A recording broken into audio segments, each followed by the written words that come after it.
empresario, abogado cubano, salió de niño de Cuba, ha tenido mucho éxito en los negocios y no se desentiende del futuro de su patria, está siempre muy comprometido con los eventos políticos cubanos. Tenía mucha ilusión de conocerte, bienvenido al programa, gracias por venir, Marcel. Muchísimas gracias, finalmente ya yo he dicho que soy alguien. Si me invitaron a este programa, soy alguien, porque aquí uno no es nadie si no pasa por este programa. ¿Qué dices? ¿Qué dices? No, es todo lo contrario. Tú ya has inventado una buena reputación como empresario y además como hombre de negocios que está siempre comprometido con la causa de la libertad cubana. Yo entiendo que siempre estás ayudando a los disidentes, a los opositores, proveyéndolos de recursos y etcétera, ¿no? Sí. ¿Cómo te cayó, cómo te sentó? Primero, vamos en orden cronológico, la victoria de Trump. ¿Te alegró, te entristeció, te preocupó? Bueno, yo no estaba muy contento con Trump. Primero hice campaña en contra de Trump durante las primarias a favor de Marco Rubio, de mi amigo Marco Rubio. ¿Es tu amigo, Marco? Sí, y es un gran amigo, yo creo que de la causa cubana, sobre todo, y de Miami. Incluso durante la elección general, por supuesto no me gustaba Hillary porque ella quería continuar la línea de Obama con respecto a Cuba. Pero Trump tampoco decía gran cosa, hasta que al final, ahí en octubre más o menos, hubo un cambio. Obama le hizo un regalo a Hillary que Hillary no quería, que llegó y dijo, para Estados Unidos ya cambiar el régimen en Cuba no es una prioridad, ni siquiera es una meta. Un regalo envenenado, ¿no? Un regalo envenenado. Y entonces al mismo tiempo Trump aprovechó con los hermanos Díaz Valar y otros de la comunidad y dijo, yo estoy con el pueblo cubano. Y a partir de ahí sí me gustó Trump. Y después todo lo nuevo que ha hecho después de eso. ¿Votaste por él? Sí, voté por Trump. Con lo cual, entonces, si votaste por él, te alegró su victoria. Me alegró muchísimo su victoria. Fue un gran triunfo, sobre todo aquí para el exilio cubano y para la causa de una Cuba libre, pero también para la causa de una Venezuela democrática y para ayudar al movimiento uribista en Colombia, que está luchando por mantener la democracia en Colombia, que está en amenaza también. Sí, de acuerdo. Las pocas cosas que ha dicho Trump después de su victoria el 8 de noviembre respecto de Cuba, marginalmente respecto de Venezuela, ¿son alentadoras? Totalmente. O sea, yo creo que desde hace muchísimo tiempo, tal vez incluso desde la época de Ronald Reagan, el exilio cubano no ha tenido un presidente que le dé tanta importancia al exilio cubano. O sea, en el equipo de transición de Trump ya hay 4 cubanos americanos. ¿Están bien elegidos? ¿Te dan confianza? ¿Los conoces? Los conozco perfectamente bien, es decir, poner a Mauricio Claver Carone, encargado del equipo de transición del Departamento del Tesoro, que es el que gobierna toda la cuestión del embargo, o sea, mejor no pudiéramos haber pedido. Y luego Ailín Poblete, la esposa de un gran amigo mío, de Jason Poblete, para darle una idea, yo pensaba que Jason era el duro de la familia, y resulta que Ailín va al Consejo de Seguridad Nacional de los Estados Unidos. Y después hay otros 2 que conozco un poco menos, pero que tienen muy buena reputación. O sea que Jason es el socialista de la familia. Aparentemente, comparativamente. Comparativamente. Todo es relativo. Si Trump te dijera, Marcel, ¿qué cambio concreto, no hablemos de palabras, qué cambio concreto puedo introducir yo para poner en jaque a la dictadura cubana y ayudar a la causa de la libertad? ¿Qué le dirías tú? Bueno, lo primero que hay que hacer es cumplir la ley existente. Y eso es algo que ya se ha comprometido a hacer. Es decir, vamos a echar para atrás todas estas medidas que ha implementado el señor Barack Obama ilegalmente. Una vez habiendo dicho eso, hay que hacer otras cosas para ir un paso más allá. ¿Cuál sería ese paso? Primero, yo creo que hay que modificar la ley de ajuste cubano, porque no podemos seguir chantajeando por el gobierno castrista, que ha cambiado su estrategia y está empezando a enviar a muchos de sus amigos y sus aliados para hacer una especie de guerra económica acá en contra del exilio cubano. Cambiarlas en el sentido de no seguir dando, digamos, los papeles a los que llegan. Bueno, primero tratarlos que todo, como refugiados de otros países. Primero que todo, no se puede permitir que las personas que forman parte de la represión tengan la habilidad de venir y ser parte de aquí de Miami como si nada. Eso es lo primero que hay que parar. Segundo, se puede establecer que las personas que están viniendo con las visas de turista, que te están diciendo al consulado, yo quiero regresar en Cuba, yo estoy contento en Cuba, no tengan la habilidad entonces de coger una residencia y quedarse aquí con todos estos beneficios. Tercero, lo que ya ha hecho el senador Rubio y el congresista Curbelo, es que si vienes por medio de la ley de ajuste cubano, no tengas la habilidad de coger toda esta ayuda inmediatamente y regresarte para Cuba, porque realmente hay un gran abuso. Hay personas que vienen acá, cogen el plan 8, que es un plan para las personas mayores o personas muy pobres que necesitan una vivienda, alquilan esa vivienda y se van a Cuba a vivir de la renta. Entonces ya hay un relajo formado con esto que hay que pararlo. Y no es un relajo espontáneo, es bastante dirigido y consciente por parte del régimen cubano. La primera de las tres categorías que mencionaste, las personas asociadas con la represión, ¿son qué, espías? O sea, ¿son personas deliberadamente enviadas por la dictadura que se infiltran aquí? Hay ambos, es decir, la dictadura se ha dado cuenta que ya no es tratar de retener a las personas en Cuba, que salgan, pero que salgan las personas más leales a nosotros. Y esas personas, una fuente de divisa, pero también en algún momento, o algunos de ellos, también se pueden convertir y son agentes de influencia que pueden trabajar en los medios o pueden ser agentes encubiertos. Hay de todo tipo de cosas. O sea que sí hay cosas concretas que puede hacer Trump para ayudar a la causa cubana, ¿no? Totalmente, pero además simple y sencillamente dar el respaldo a la oposición cubana, Sí. Reconocer a un Antonio Rodiles, llevarlo a la Casa Blanca, Sí. a un Oscar Elías Bisset. ¿A quién más te gustaría que llevara a la Casa Blanca? Definitivamente a Antúnez, a las damas de Blanca, que los lleve a la Casa Blanca y no solamente que pare ahí. ¿Fariñas? Mira, Fariñas y José Daniel Ferrer también son personas que luchan, no siempre compartimos las mismas ideas con respecto a cómo llegar a la libertad, pero son opositores, yo no me siento con suficientes méritos para sentarme en la mesa con ellos, a pesar de que no tenga siempre las mismas ideas que ellos. Pero sería bueno que, eres muy noble en eso, pero sería bueno que el presidente Trump también recibiera a los líderes del exilio cubano, ¿verdad? Bueno, por supuesto, es que los líderes del exilio cubano ya no se trata de recibirnos, ya es que nos ha dicho, aquí tienen ustedes la llave de la política americana hacia Cuba, díganme qué tengo que hacer. Entonces, bueno así es que estamos con el presidente. ¿Tú lo conoces a Trump? No conozco a Trump, lo conocí, o sea, no lo conozco, porque si le preguntas, oye, ¿te acuerdas de Marcel? Te va a decir que no. Pero yo estuve en una reunión hace mucho tiempo que se hizo acá en Miami con él, cuando no era candidato a ningún tipo de presidencia, y habló con mucha firmeza, incluso en aquella época era más radical todavía, decía que a Fidel y Raúl Castro había que arrestarlos. Así que siempre ha tenido esa política. ¿Hace cuánto no vas a Cuba? Desde que yo salí de Cuba no he regresado a Cuba. ¿Y eso fue qué año? Yo salí de Cuba en el año 81, fuimos a Costa Rica, aquí llegué en el año 82, justo cuando estaba creciendo la Fundación Son Nacional 35 años, Marcel. 35 años. ¿Por qué no has querido regresar? ¿Cuáles son tus razones morales para no pisar la tierra donde naciste? Porque todo el mundo ahora va a Cuba, está de moda ir a Cuba, ¿no? Claro. Van los turistas, ligeros, frívolos, gastan sus dólares allí, no advierten que están ayudando, dándole oxígeno a la dictadura. ¿Por qué tú no has querido volver? Bueno, porque Cuba es mi país, yo nací en Cuba, yo tengo todo el derecho como ser humano de expresarme libremente en Cuba, y si voy a Cuba y me expreso libremente, lo más probable es que no voy a regresar más nunca, si regreso en un ataúd. Entonces, por eso creo que tenemos que seguir expresándonos y hablando. Por ejemplo, yo cuando hablo con los disidentes en Cuba, nunca restringo lo que hablo, no hablo en código, le digo las cosas como son, porque yo no voy a permitir que estando en Estados Unidos el régimen me siga censurando. Claro. Entonces, pero ¿por qué? Fíjate que ayer alguien me comentó esto, justamente anoche, que vino Rodiles, o a veces viene Fariñas, o a veces viene Giovanni, Antúnez. Hablan mal de la dictadura cubana, sin ambigüedades, son valientes, no se cortan, y luego regresan. Y entonces esta persona me preguntaba, pero ¿cómo así tienen esa libertad de ir y venir? Aquí hablan mal, luego regresan, los dejan entrar, luego los dejan salir para que sigan hablando mal desde afuera. ¿Por qué ocurre eso? Porque esta persona recelaba un poco, estaba suspicaz y me decía, qué raro, porque a un cubano normal que habla mal de la dictadura afuera, a lo mejor no lo reciben. O si lo dejan entrar, después no lo dejan salir más. A mí definitivamente no me dejan entrar. Por eso te lo pregunto. Desde la época de Generación 90, un grupo de universitarios que yo tuve, que yo presidí, que pusimos a Cuba de moda en el FIU, tuvimos 200 estudiantes. Varios estudiantes trataron de ir y le dijeron que por ser parte de Generación 90 no podían ir. Claro. ¿No? Entonces, definitivamente no nos dejarían entrar. No nos dejan entrar, yo no los voy a pedir a ellos, porque ellos no son quien para darme mis derechos. Los derechos son míos, no son de esa mafia cubana castrista que gobierna Cuba en este momento.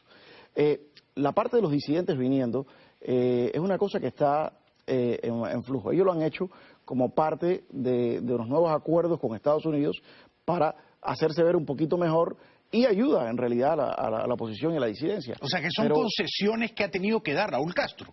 son concesiones que ha dado antes de los últimos 2 años. Eso ya lleva desde un tiempo como parte del acuerdo migratorio. Lo que pasa es que Cuba originalmente, o Castro originalmente, no lo estaba cumpliendo.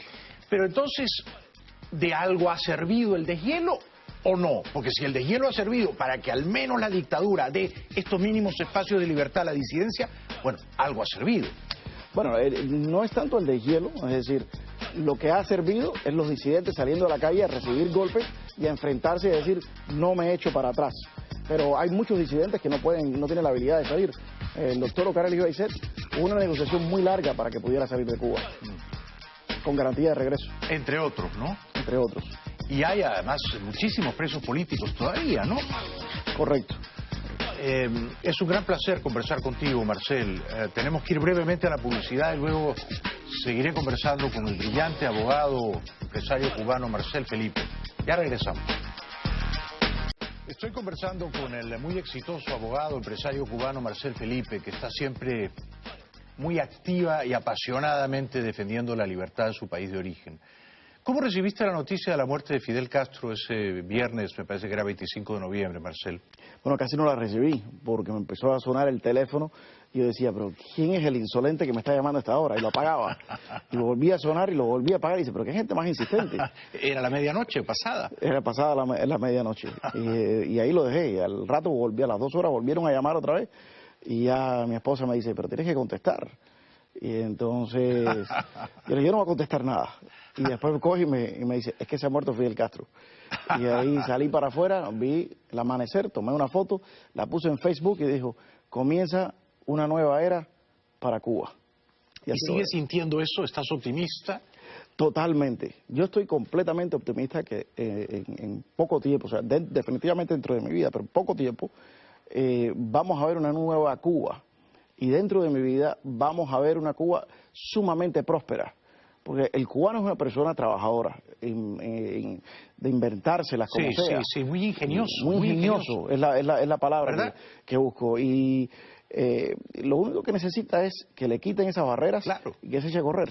Cuando dices en poco tiempo, ¿qué entiendes por poco tiempo? ¿Menos de 5 años? Bueno, mi amigo, el doctor Ocar Elijah Baisset, es mucho más optimista que yo, o no sé si tiene una bolita mágica, pero en julio de este año, mucho antes que muriera Fidel y que ganara Trump, él me dijo, va a ganar Trump y con los proyectos que estamos adelantando nosotros, el régimen no llega al 2018. Ojalá que se cumpla lo que él dice. No sé si será tan rápido. Hay muchos factores, pero creo que volvemos a tener una oportunidad como la que tuvimos al principio de los 90. Lo que pasa es que los regímenes como ese no se caen.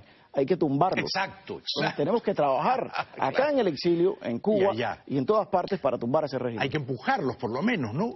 Hay que definitivamente empujarlos, darle un toquecito. Ahora, si se cae Venezuela, eso se apresura mucho más.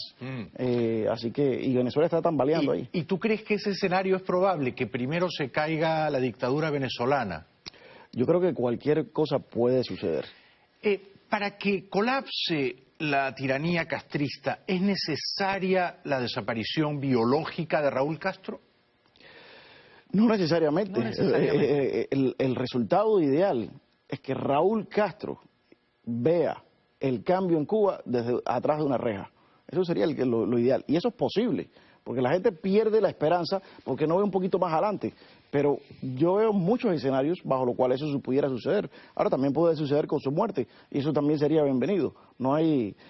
Tenemos preferencias, pero no discriminamos. No quiero ser aquí, digamos, el aguafiestas, el pesimista, ¿no? Pero muerto Fidel, la gente no ha salido a las calles a pedir cambio, a reclamar libertad. Y no es porque la gente no quiera ser libre. La gente en cualquier parte del mundo quiere ser libre. Ese es un deseo humano consustancial, está en nuestro ADN. Todo individuo quiere ser libre. Si la gente no ha salido a las calles es porque la gente todavía tiene miedo y porque la represión sigue siendo sistemática y profesional y eficaz. Entonces, eso tiene que cambiar. No sé cómo va a cambiar. Totalmente, o sea, se murió el dictador, pero no la dictadura. El sistema totalitario sigue ahí, y es un sistema totalitario impuesto hace muchos años. O sea, en Cuba se estima que han matado a 73.000 personas Para un país del tamaño de Cuba, ese es el equivalente a todas las personas que han muerto en Colombia en su guerra civil en los últimos 60 años de ambos lados. Si fuera Estados Unidos, fuera el equivalente de casi 3 millones de personas asesinadas por su propio gobierno. Es una cosa estilo stalinista. Qué horror. Es muy difícil cambiar y sacudir ese miedo. Hay que ayudar a ese pueblo a sacudirse esa dictadura de encima. Pero creo que el cambio viene desde adentro, con la ayuda de afuera, pero desde adentro ya empiezan a haber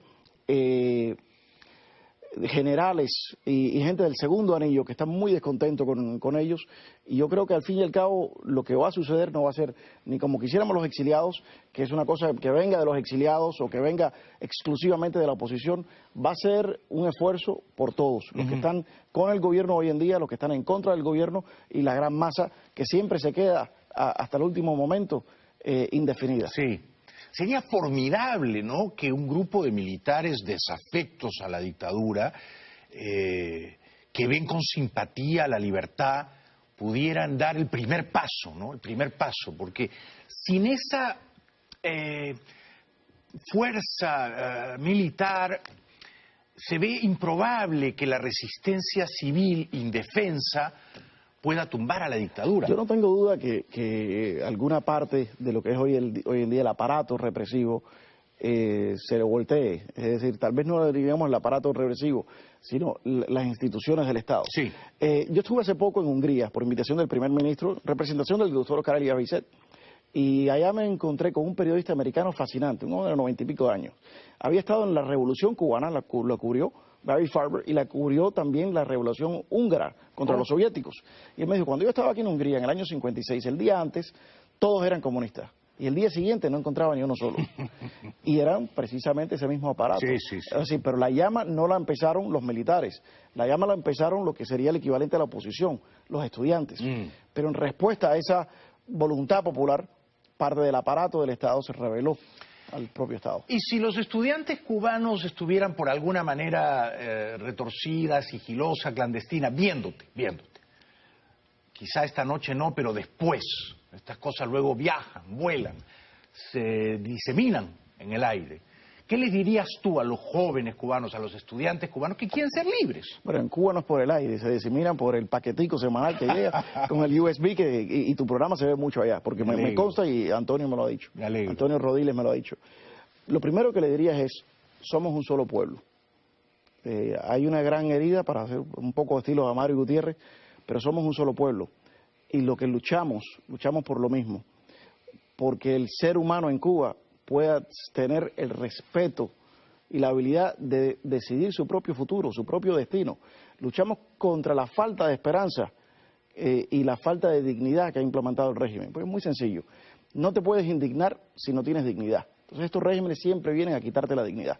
Y contra eso es lo que queremos luchar. Queremos un buen futuro para Cuba. Qué buena frase has dicho, ¿eh? No te puedes indignar si no tienes dignidad, ¿verdad? Pero la dignidad es algo que no te la pueden robar. Eso es, la dignidad es una cosa que depende de ti mismo, de tu actitud, ¿verdad? Sí, pero sí te la pueden quitar. Cuando una persona te quita tus modos de vivir, te quita todo, te humilla, se va perdiendo la dignidad. Lo bueno, y esto es una cosa que han hecho varios experimentos, que podemos hablar de eso, lo bueno es que cuando la mayoría de la población se deja quitar la dignidad, siempre hay un grupo, una vanguardia que dice, nosotros no nos vamos a dejar quitar la dignidad. Y esos son los Antonio Rodiles, los Oscar Elias Bisset, que responden por el pueblo entero e inspiran a un pueblo entero. Y aún a quienes se la han quitado, ellos la pueden recuperar, ¿no? Nunca es tarde, ¿no? Totalmente, claro. Porque eso es como un equipo de béisbol. Estás jugando, estás ganando y estás contento, tienes dignidad, te sientes orgulloso. Y de buenas a primeras te empiezan a meter palo y bajas la cabeza y lo pierdes. Tenemos que empezar a volver a ganar para hacer un poquito de estilo Trump. La oposición cubana tiene que seguir ganando. Hemos ido ganando poquito, pero hemos ido ganando cada vez más. Y vamos a seguir ganando hasta que ganemos la batalla final. ¿Quién te gustaría, esta es mi última pregunta, que fuera el primer presidente democrático de Cuba? Lo que más me gustaría es que realmente fuera democrático y que lo escogiera el pueblo, fuera quien fuera. Gracias a Dios nos sobra el talento dentro y fuera de Cuba y no excluyera solamente a los que están en Cuba. Todos los cubanos en cualquier parte del mundo son ciudadanos, tienen el derecho a hacerlo y nos sobra el talento. Pero en Cuba hoy en día Arlías Vicera, Antonio Rodiles, Antunes, todos serían fenomenales. Dios bendiga tu lucidez y tu valor, querido Marcel Felipe. Cuenta siempre con mi amistad. Muchísimas gracias, Jaime. A ti y hasta pronto. Seguiremos conspirando.